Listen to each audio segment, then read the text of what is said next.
आऊज़बिल्लाहिमिनश्शैतानिर्रजीम बिस्मिल्लाहिर्रहमानिर्रहीम। अस्सलामुअलैकुम dear students, आज की इस इम्पोर्टेंट वीडियो में मैं आपको थर्ड लेक्चर ऑफ नाउन इस वीडियो में दिखाऊंगा। और ये नाउन के लेक्चर आपको इंग्लिश ग्रामर में और इसके अलावा इंग्लिश करेक्शन में और आपको इसके अलावा इंग्लिश ऐसे में और मतलब आपको जितने भी CSS या PMS या तहसीलदार के पेपर में या वन पेपर में या PPSC का कोई भी टेस्ट, वन पेपर का MCQs वाला टेस्ट है, उसमें आपको नाउन के मुतालिक MCQs में हेल्प आउट करेगा। एक एक नंबर बहुत अहम होता है। तो आप लोगों को बताता चलूँ कि आपने ये वीडियो लास्ट भी आखिर तक वॉच कर ली है। एक अहम बात बता दूँ लेक्चर स्टार्ट करने से पहले, वो अहम तरीन बात यह है कि अगर आप लोग ग्रेजुएशन पास है, मतलब आपने BA किया हुआ है, तो आप लोग तहसीलदार PMS और CSS की तैयारी करें। क्योंकि तहसीलदार और PMS और CSS की जब तैयारी करेंगे आपका ऑटोमेटिकली वन पेपर क्लियर हो जाएगा PPSC का। और जब आप वन पेपर की तैयारी करते हैं फिर आपका वन पेपर भी क्लियर नहीं होता। तो आप लोगों ने तहसीलदार की और इसके अलावा CSS और PMS की तैयारी करनी है, आपकी तैयारी अच्छी हो जाएगी। क्योंकि आपको बता दूं प्रेसी एंड कंपोजिशन की तैयारी आप करेंगे तो आपका वन पेपर में कंपोजिशन वाला पेपर क्लियर होगा, हिस्सा क्लियर होगा।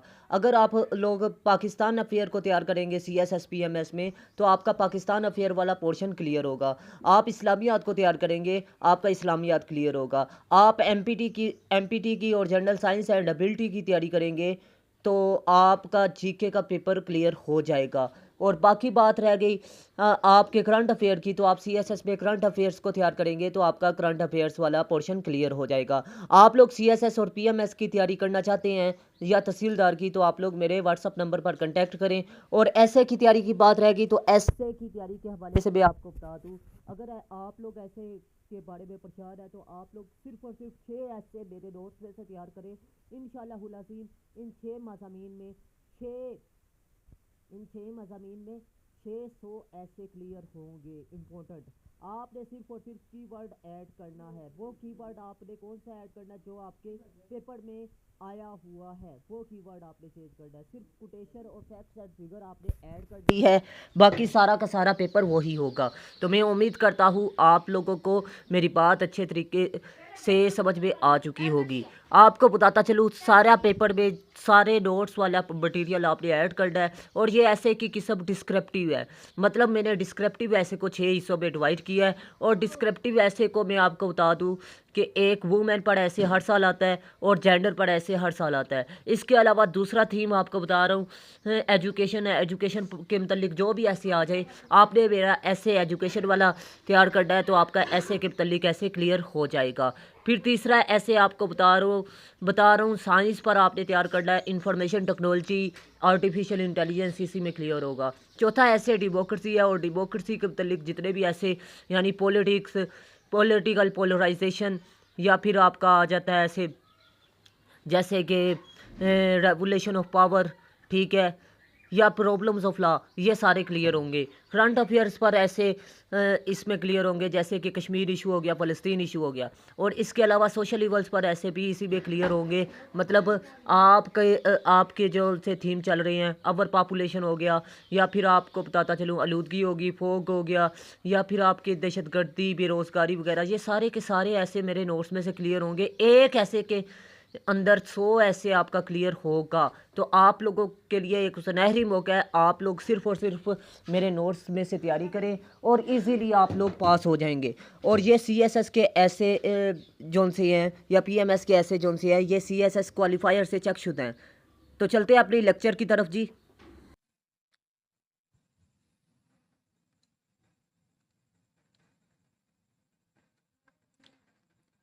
हेलो, अस्सलाम वालेकुम।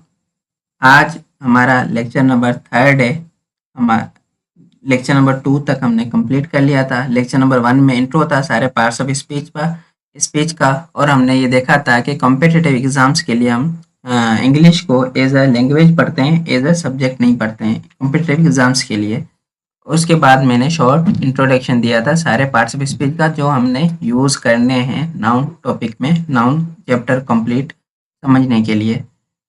उसके बाद सेकंड लेक्चर था हमारा नाउन आइडेंटिफिकेशन पे। कि हम नाउन को आइडेंटिफिकेशन कैसे करते हैं सेंटेंस में, हमें कैसे मालूम हुआ कि नाउन कौन सा है सेंटेंस में। उसके बाद हमने सब्जेक्ट और ऑब्जेक्ट देखा था कि ऑब्जेक्ट और सब्जेक्ट कैसे पहचानते हैं अगर वो नाउन है तो, क्योंकि नाउन या प्रोनाउन जो है ना, सब्जेक्ट या ऑब्जेक्ट हमेशा नाउन या प्रोनाउन ही होते हैं। आज हमारा लेक्चर नंबर थर्ड है इंग्लिश स्पेशल बैच का। लेक्चर नंबर जो थर्ड है वो है कि identification of noun phrase and clause. Noun phrase और नाउन क्लॉज को हम उनकी आइडेंटिफिकेशन, उनको पहचानना सीखेंगे कि नाउन फ्रेज को हम कैसे पहचानते हैं, नाउन क्लॉज को हम कैसे पहचानते हैं या कैसे राइट करते हैं, क्योंकि राइट करने में भी स्टूडेंट्स को प्रॉब्लम आती है कि हमें कोई भी सेंटेंस हमें राइट कैसे करना है, राइट करने में और पहचाने कि नाउन फ्रेज और नाउन क्लॉज कैसे होते हैं, क्या होते हैं। सबसे पहले स्टार्ट करते हैं कि identification of noun phrase. Noun phrase की identification, noun phrase identification, noun phrase identification. Phrase का मतलब होता है कि कलेक्शन ऑफ वर्ड्स। फ्रेज का क्या मतलब होता है कि कलेक्शन ऑफ वर्ड्स। कुछ वर्ड्स की कलेक्शन को कहते हैं फ्रेज कहते हैं, यानी 2 वर्ड्स हों, 3 वर्ड्स हों, यानी एक वर्ड से ज़्यादा हो, 2 वर्ड्स हों, 3 वर्ड्स हों, 4 वर्ड्स हों, उन्हें हम क्या कहते हैं, फ्रेज कहते हैं। और फ्रेज में सब्जेक्ट और वर्ब जो है ना, उन पे हम डिस्कस नहीं करते हैं, ना हमें सब्जेक्ट की ज़रूरत होती है ना हमें वर्ब की ज़रूरत होती है। फ्रेज में कोई भी 2 वर्ड्स हो सकते हैं, ज़रूरी नहीं कि वो सब्जेक्ट हो या वर्ब हो, ठीक है। तो no subject no verb in phrase में जस्ट हमें वर्ड्स की ज़रूरत होती है कि 2 वर्ड्स हों या 2 से ज़्यादा वर्ड्स हों, उन्हें हम फ्रेज कहते हैं, क्योंकि कलेक्शन ऑफ वर्ड्स को हम फ्रेज कहते हैं। हमने स्टार्टिंग में डिस्कस किया था कि जो इंग्लिश है वो लैंग्वेज है। इंग्लिश क्या है? इंग्लिश लैंग्वेज है। इंग्लिश एक लैंग्वेज है। लैंग्वेज में साउंड्स होती हैं, कितनी 44 होती हैं, ये हमने डिस्कस किया था। साउंड है 44, और उसमें जो साउंड में से जो रिटर्न फॉर्म में आई जिन्हें हम लेटर कहते हैं वो कितनी है? 26 हैं, ठीक है। लेटर्स के बाद लेटर जोड़ के क्या बनते हैं? वर्ड्स बनते हैं, वर्ड्स, ठीक है, वर्ड्स बनते हैं। और वर्ड से क्या बनता है? फ्रेज बनता है। वर्ड्स जोड़ के जो है ना वो फ्रेज बनाते हैं, और फ्रेज प्लस फ्रेज यानी फ्रेज जोड़ के क्या बनाते हैं? क्लॉज बनाते हैं। और क्लॉज से क्या बनता है? सेंटेंस बनता है, ठीक है, सेंटेंस। और सेंटेंस से क्या बनता है? पैराग्राफ बनता है। ये एक सीक्वेंस हमने कोर्स के स्टार्टिंग में हमने पढ़ी थी, ठीक है। उसके बाद अभी हम स्टार्ट करते हैं नाउन फ्रेज पहचानना। मैं एक सेंटेंस राइट करता हूँ। आई होप कि कल वाला लेक्चर आपको आपके माइंड में होगा कि जो नाउन होता है वो रिप्लाई होता है हु का, हुम का और वाट का। जो हु और हुम और वाट का रिप्लाई है उसे हम नाउन या प्रोनाउन कहते हैं, और जो रिप्लाई हो वेन का, वेयर का, हाउ का, इनका जो रिप्लाई हो उसे हम एडवर्ब कहते हैं। तो अभी हम उसी को कंटिन्यू करते हैं, उसी के Faiz sang my favourite song. यहाँ हमने कल जो है लास्ट लेक्चर में हमने यहाँ तक कंप्लीट किया था। Faiz sang my favourite song, Faiz ने गाया मेरा जो पसंदीदा सॉन्ग था। अब हम ब्रेक डाउन करते हैं सेंटेंस को। फैज क्या है? नाउन है, एज अ सब्जेक्ट यूज हुआ है, ठीक है, नाउन है। और sang क्या है? वर्ब है। sang क्या है? वर्ब है। अभी मैं इसी सेंटेंस को लिखता हूँ कि फैज sang वाट। फैज sang वाट, फैज ने क्या गाया था?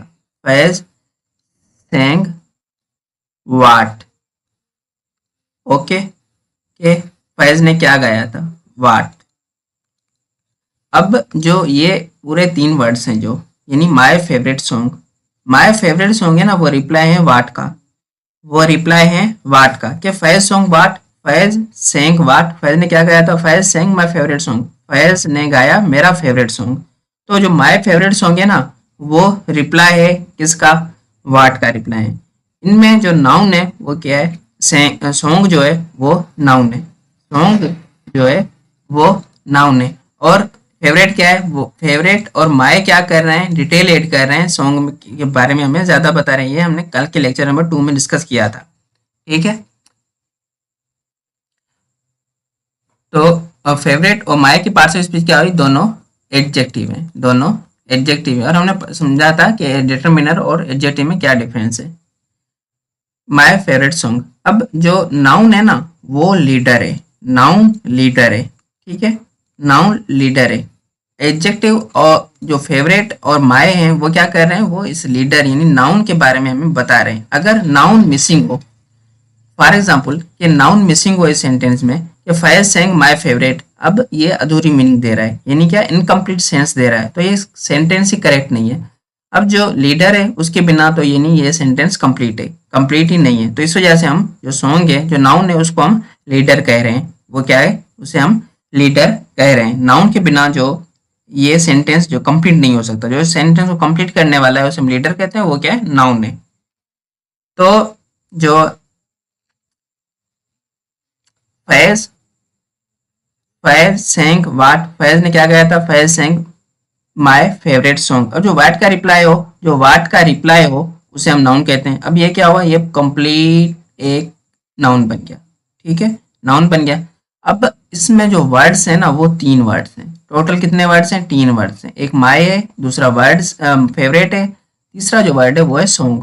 अब इसमें एक वर्ड तो नहीं है, इसमें 3 वर्ड्स हैं। और हमने ऊपर डिस्कस किया है कि जहाँ जो एक वर्ड से ज्यादा हो यानी कलेक्शन ऑफ वर्ड्स हो उसे हम क्या कहते हैं, उन्हें हम कहते हैं फ्रेज, उन्हें हम कहते हैं फ्रेज, उन्हें हम कहते हैं फ्रेज। तो ये क्या बन गई, फ्रेज बन गई, ये एक फ्रेज बन गई, ये एक फ्रेज बन गई। और इस फ्रेज को बनाने वाला कौन है, इस फ्रेज को बनाने वाला कौन है, इस फ्रेज का लीडर कौन है, इस फ्रेज का लीडर जिसके बिना यानी सेंस ही कंप्लीट नहीं होती है, वो है नाउन, वो है नाउन।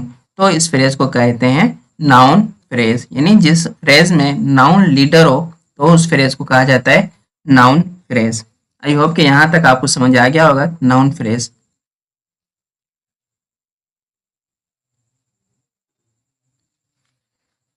एक और एग्जांपल में लिख देता हूं कि अली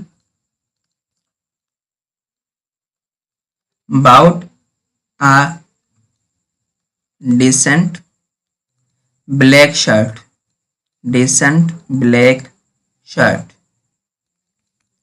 अब जो शर्ट है वो क्या है, नाउन है।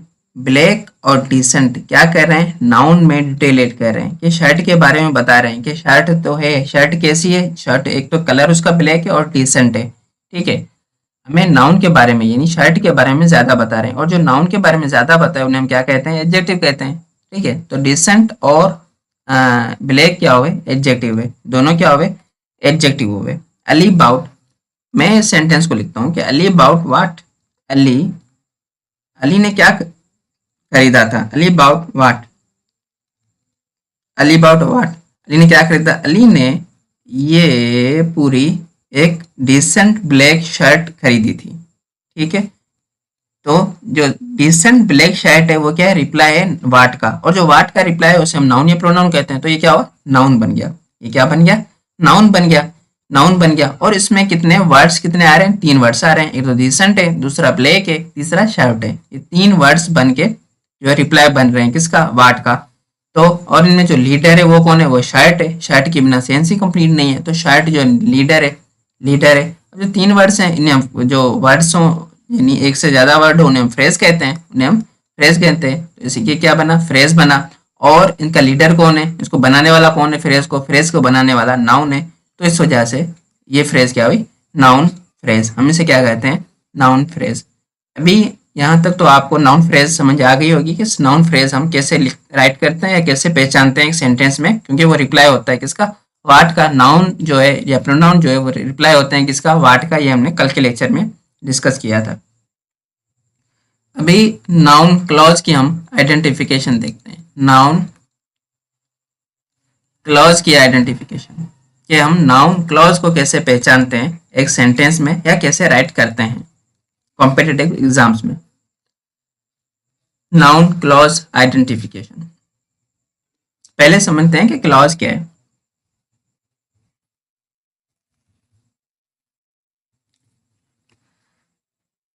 इस वाली सीक्वेंस को देख लें जो मैंने लिखवाई है कि इंग्लिश जो है लैंग्वेज है, लैंग्वेज से साउंड, लैंग्वेज जो है साउंड से बनती है, लैंग्वेज से साउंड निकलते हैं, साउंड से लेटर बना, जो रिटर्न फॉर्म में आया उसे हम लेटर कहते हैं, लेटर से वर्ड्स बने, वर्ड से जो है ना वो क्लॉज बनी, वर्ड से सॉरी फ्रेज बना, फ्रेज से क्लॉज बनी, क्लॉज से सेंटेंस बना, और सेंटेंस से जो है वो पैराग्राफ बना। तो हम अभी कौन सी स्टेज पे हैं? अभी हम फ्रेज को समझते हैं कि फ्रेज क्या है, ठीक है, ओ सॉरी क्लॉज क्या है। हम अभी क्लॉज समझने के स्टेज पे हैं। क्लॉज, क्लॉज को हम एक स्टेटमेंट कहते हैं। क्लॉज क्या होती है? एक स्टेटमेंट होती है। क्लॉज जो है वो एक स्टेटमेंट की तरह होती है। स्टेटमेंट या क्लॉज का, ठीक है, स्टेटमेंट या क्लॉज का, स्टेटमेंट या क्लॉज एक ही बात है। मैं सेंटेंस में कहीं पे स्टेटमेंट यूज करूंगा, कहीं पे क्लॉज यूज करूंगा, दोनों एक ही बात है, स्टेटमेंट या क्लॉज।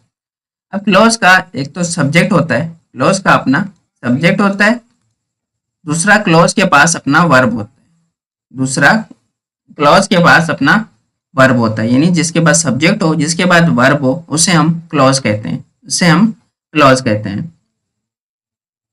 ऑब्जेक्ट की जरूरत अगर रिक्वायर्ड होगा तो हम यूज करते हैं, अगर रिक्वायर्ड नहीं है तो हम यूज नहीं करते हैं। अगर नीड है तो हम यूज करेंगे ऑब्जेक्ट, अगर नीड नहीं है, नीड नहीं है तो हम यूज नहीं करते हैं। जैसे कि मैंने एक सेंटेंस लिखा कि ही केम, वो आया था, ही केम। अब ही क्या है? सब्जेक्ट है, और केम क्या है? वर्ब है। तो यहाँ पे ही सब्जेक्ट है और केम वर्ब है, यहाँ ऑब्जेक्ट की नीड ही नहीं है, यहाँ ऑब्जेक्ट की नीड नहीं है। तो ही केम सब्जेक्ट भी हमें मिल गया, हमें वर्ब भी बन गया, तो ये क्या बन गई? एक स्टेटमेंट बन गई जिसे हम क्या कहते हैं? क्लॉज कहते हैं। क्लॉज की शर्त क्या है? कि सब्जेक्ट होना चाहिए उसके पास और वर्ब होना चाहिए। अभी हम समझते हैं कि इंडिपेंडेंट क्लॉज और डिपेंडेंट क्लॉज का क्या मतलब है। जहाँ पे कंप्लीट सेंस ना दे, इनकम्प्लीट मीनिंग हो, तो इनकम्प्लीट जो है इंडिपेंडेंट वो डिपेंडेंट क्लॉज होगी जहाँ मीनिंग कंप्लीट नहीं है। जैसे कि मैं लिखूं if he comes, if he comes, अगर वो आता है, इफ ही कम्स अगर वो आता है। मैंने यहाँ तक सेंटेंस लिख के छोड़ दिया, इफ ही कम्स अगर वो आता है, तो इसका जो सेंस है, जो मीनिंग है, वो कंप्लीट नहीं है, ठीक है, इनकम्प्लीट मीनिंग है। यहाँ तक जो मीनिंग है वो इनकम्प्लीट मीनिंग है, इनकम्प्लीट मीनिंग है, इनकम्प्लीट मीनिंग है, इनकम्प्लीट मीनिंग है। इसको कंप्लीट मीनिंग करने के लिए हमें कुछ आगे यूज करना पड़ेगा, हमें सेकंड स्टेटमेंट, सेकंड क्लॉज हमें यूज करना पड़ेगा कि इसकी मीनिंग कंप्लीट हो। यानी क्या? कि डिपेंडेंट है, ये डिपेंडेंट है, अपनी मीनिंग कंप्लीट करने के लिए ये डिपेंडेंट है सेकंड क्लॉज पे, ठीक है। तो इस वजह से इनको क्या कहते हैं? जो इनकम्प्लीट मीनिंग थे उन्हें हम कहते हैं डिपेंडेंट क्लॉज, उन्हें हम कहते हैं डिपेंडेंट क्लॉज, जिन जो इनकम्प्लीट मीनिंग देते हैं। इसी सेंटेंस को मैं आगे कंटिन्यू करता हूं कि if he comes, if he comes I will give him some books, I will give him some books. अगर वो आता है तो मैं उसे कुछ किताबें दे दूंगा, ठीक है। अब जो सेकंड स्टेटमेंट है, सेकंड क्लॉज है, सेकंड क्लॉज है। अब मैं इनको क्लॉज क्यों कह रहा हूँ? क्योंकि इनके पास इफ ही कम्स, ठीक है, ही क्या है? सब्जेक्ट है, ही क्या है? सब्जेक्ट है, और कम्स क्या है? वर्ब है। तो जहाँ वर्ब इसके पास मौजूद है, इसके बाद सब्जेक्ट मौजूद है, तो ये क्या बन गई? क्लॉज बन गई। ये इसे हम कहते हैं क्लॉज नंबर 1। कौन सी क्लॉज है? Clause number 1। ये कौन सी क्लॉज बन गई? क्लॉज नंबर 1 बन गई। अब जो सेकंड क्लॉज है कि I will give him some books, मैं उसको कुछ भी किताबें दे दूंगा, I will give him some books. अब जो सेकंड क्लॉज मैंने लिखी है ना, अगर ये वाला सेंटेंस मैं ना भी लिखूं, ये वाला सेंटेंस मैं ना भी लिखूं, इसको मैं नीचे लिख देता हूँ यहाँ पे, I will give him some books. अब इसमें जो वर्ब भी है और सब्जेक्ट भी है, सब्जेक्ट भी है और वर्ब भी है। तो ये क्लॉज तो ऐसे भी बन गई, क्योंकि सब्जेक्ट और वर्ब इसके पास मौजूद है, तो ये क्लॉज बन गई, ये क्लॉज बन गई। I will give him some books, मैं उसको कुछ किताबें दे दूंगा। तो इसकी मीनिंग भी जो है ना वो कंप्लीट है। क्या है? इसकी मीनिंग जो है वो कंप्लीट है, यानी इसको अपनी मीनिंग कंप्लीट करने के लिए किसी चीज की, किसी और क्लॉज या फ्रेज की जरूरत ही नहीं है। ये क्या है? कंप्लीट मीनिंग दे रहा है, हमें कंप्लीट मीनिंग दे रहा है। और जो हमें कंप्लीट मीनिंग दे उन्हें हम कहते हैं इंडिपेंडेंट क्लॉज। उन्हें हम क्या कहते हैं? उन्हें कहते हैं इंडिपेंडेंट क्लॉज, जिनकी मीनिंग कंप्लीट हो। अभी हम इस सेंटेंस को समझते हैं कि I will if he comes, अगर वो आता है, अगर वो आता है। तो जो फर्स्ट वाला पार्ट है ये डिपेंड है किस पे? सेकंड वाले पार्ट पे, सेकंड वाले पार्ट पे। जो क्लॉज 1 है वो डिपेंड है, ये भी क्लॉज हुई, हमने अभी डिस्कस किया है। तो जो क्लॉज 1 है ना वो डिपेंड है क्लॉज 2 पे। क्लॉज 1 डिपेंडेंट है क्लॉज 2 पे, और जो क्लॉज 2 है वो इंडिपेंडेंट है, वो इंडिपेंडेंट है।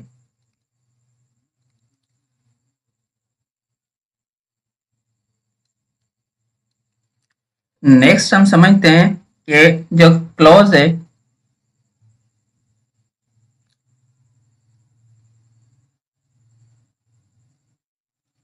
अगर क्लॉज कंप्लीट मीनिंग दे रही है, अगर क्लॉज जो है, कोई क्लॉज मैंने लिखी है, कोई सेंटेंस, कोई क्लॉज मैंने लिखी है, अगर वो कंप्लीट मीनिंग दे रही है तो उसे हम सेंटेंस कहते हैं, उसे हम सेंटेंस कहते हैं।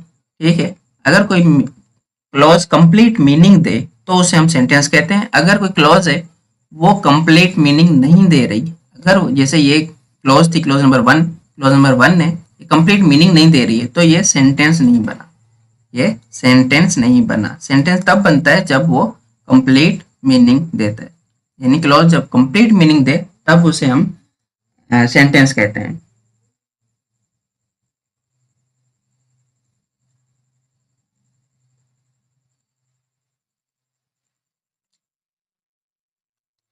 अभी मैं दो क्वेश्चन से दो एग्जाम्पल्स राइट करके समझाता हूँ। क्लॉज, जो noun clause, noun clause sentence में हम कैसे पहचानते हैं या राइट करते हैं।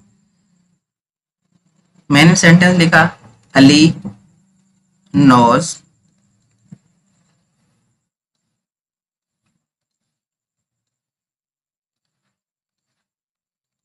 Ali knows that Faiz is a thief.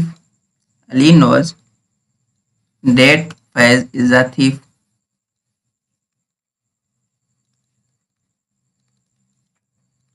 That Faiz is a thief. Ali knows, Ali जानता है कि फैज जो है वो चोर है। Ali knows that Faiz is a thief. अब अली नोज, अली क्या है? सब्जेक्ट है, नोज क्या है? वर्ब है।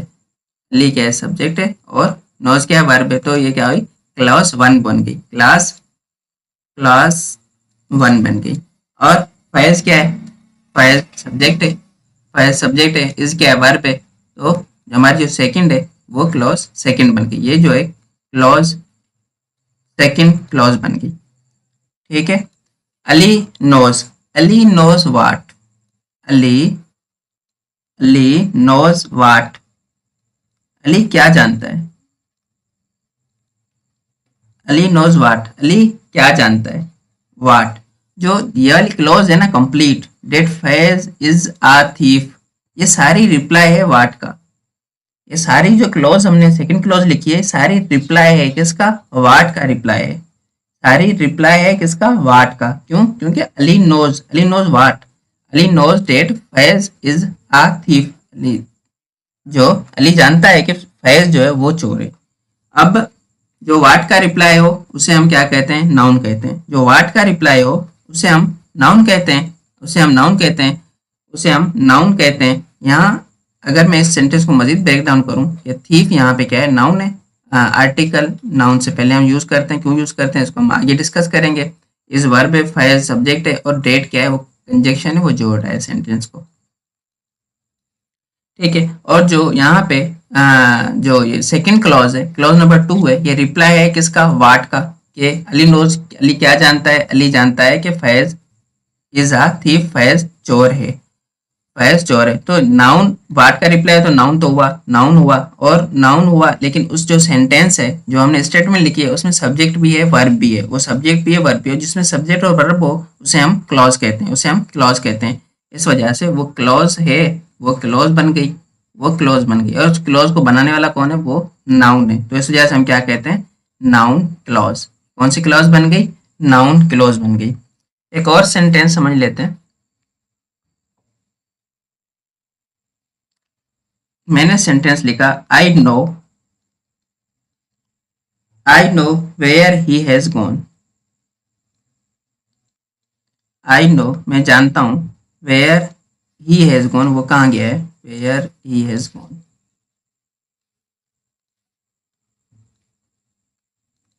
वेयर ही हैज गॉन वो कहाँ चला गया है, मैं जानता हूँ।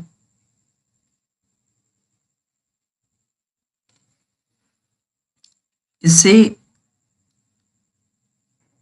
सेंटेंस को हम कंप्लीट सेंटेंस को हम समझने की कोशिश करते हैं कि आई क्या है, सब्जेक्ट है। आई क्या है, सब्जेक्ट है। नो क्या है, वर्ब है। नो वर्ब है। ही क्या है, सब्जेक्ट है। ही क्या है, सब्जेक्ट है। और हैज क्या है, वर्ब है। हैज गॉन क्या है, वर्ब है। अब जिसमें सब्जेक्ट हो वर्ब हो उसे हम क्लॉज कहते हैं। तो ये क्या बन गई, क्लॉज 1 बन गई। सेकेंड वाली क्या बन गई, क्लॉज 2 बन गई। क्या बन गई, क्लॉज 2 बन गई हमारी। I know, I know what, I know what मैं क्या जानता हूँ। I know what, I know what मैं क्या जानता हूँ। I know where he has gone, ये वो कहाँ गया है। वेयर ही हैज गॉन वो कहाँ। तो जो वेयर ही हैज गॉन जो सेकंड क्लॉज है वो रिप्लाई है किसका, वाट का। वो जो सेकंड क्लॉज है वो रिप्लाई है वाट का, और जो वाट का रिप्लाई है उसे हम नाउन कहते हैं, उसे हम नाउन कहते हैं, उसे हम नाउन कहते हैं जो वाट का रिप्लाई हो। और जो रिप्लाई है उसमें सब्जेक्ट भी आ रहा है और वर्ब भी आ रहा है, सब्जेक्ट भी आ रहा है वर्ब भी आ रहा है, और जिसमें सब्जेक्ट और वर्ब हो उसे हम क्लॉज कहते हैं। तो एक तो नाउन है और सब्जेक्ट और वर्ब भी है यानी क्लॉज भी है, तो इसे हम यानी मिला के क्या कहते हैं, इसे हम कहते हैं noun clause, noun clause. I hope कि यहाँ तक आपको नाउन फ्रेज और नाउन क्लॉज की आइडेंटिफिकेशन समझ में आ गई होगी। हमारे जो नेक्स्ट लेक्चर होगा, लेक्चर नंबर 4, उसमें हम डिस्कस करेंगे नाउन का यूज़, ये नाउन का यूज़ क्या है। हमारा जो नेक्स्ट लेक्चर होगा उसमें हम नाउन का यूज़ डिस्कस करेंगे, और उसके बाद हम डिस्कस करेंगे नाउन कंपाउंड को, नाउन कंपाउंड को डिस्कस करेंगे, नाउन कंपाउंड को डिस्कस करेंगे, और उसके साथ साथ हम डिस्कस करेंगे नाउन की काइंड्स को, नाउन की काइंड्स को। कल हम इन तीनों को डिस्कस करेंगे, उसके आगे हम कंटिन्यू करेंगे नाउन को मज़ीद। और मैं उम्मीद करता हूँ आपको अच्छे तरीके से ये लेक्चर समझ में आ चुका होगा। और ये पेड सेशन का लेक्चर है, आपने लाजमी इस लेक्चर से इस्तेफादा हासिल करना है, ज़्यादा से ज़्यादा दोस्तों के साथ शेयर करना है। और इसके अलावा आप लोगों ने वीडियो को लाइक करना है, चैनल को सब्सक्राइब लाजमी करना है। और इसके अलावा आप लोगों ने अगर नोट्स परचेज़ करने हैं तो आप लोग लाजमी मेरे से कांटेक्ट करें। अगर क्लासेस लेनी है तो फिर भी आप लोग कांटेक्ट कर सकते हैं किसी भी सब्जेक्ट की। तो मैं उम्मीद करता हूँ आप लोग लाजमी मेरी हदायत पर अमल करेंगे। और अगर वीडियो एक बार ना समझ आए तो अगेन देखिएगा, अगर फिर भी ना समझ आए तो थर्ड टाइम लाजमी देखिएगा।